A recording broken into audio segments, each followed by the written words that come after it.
জানো তিলোত্তমা, সেদিন সেই ছোট্টটি ছিলে তুমি, মায়ের কোলে খিলখিল করে হাসছিলে। তোমার মায়ের হাতের চুড়ির আঘাতে তোমার পিঠে দাগ পড়েছিল। মায়ের সে কি কান্না, সে কি হাহাকার!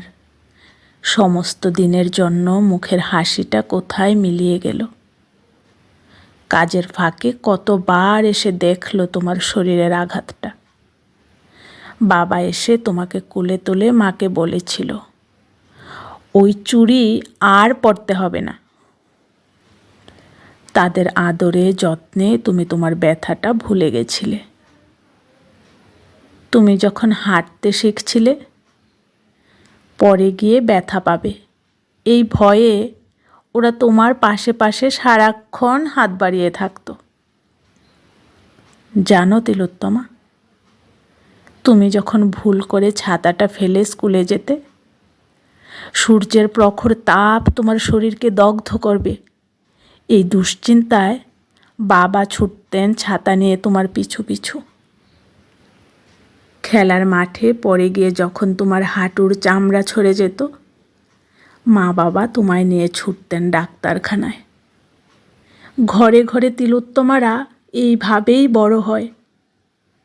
কিন্তু আজ তোমার শরীরে আঘাতের পর আঘাত, আঘাতের পর আঘাত। আজ মা বাবা এই অচেতন শরীরটাকে চেয়ে চেয়ে দেখছেন, আর বুক ফাটা আর্তনাদে আকাশ বাতাস কাঁপাচ্ছেন। ওই মা বাবা কি করে সহ্য করবেন তিলোত্তমা? হাতের আঙুল ভেঙে দেওয়া, নখ উপড়ে নেওয়া, ঘাড়ে আঘাত, পেটে আঘাত, যোনিতে আঘাত, পায়ে আঘাত, চোখ দিয়ে রক্ত ঝরা, সারা শরীরে পিশাচের দাঁতের কামড়, প্রতিহত করার ব্যর্থ চেষ্টা, শরীরটার উপর এতটা অত্যাচার কেমন করে সহ্য করলে তিলোত্তমা? কেমন করে? আজ তোমার হয়ে বিচার চাইতে সরব হয়েছে সারা দেশের নারী পুরুষ। আজ তোমার হয়ে কথা বলবে তোমার বন্ধুরা, তোমার দপ্তরের সমস্ত কর্মীরা, বিভিন্ন দপ্তরের বড় বড় আমলারা, নেতামন্ত্রী, বুদ্ধিজীবীরা।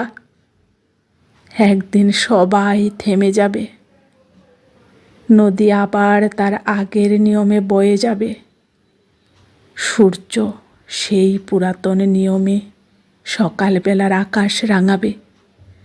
শুধু অসহায়, আহত, দগ্ধ দুটোর হৃদয় উল্টো স্রোতে বইবে।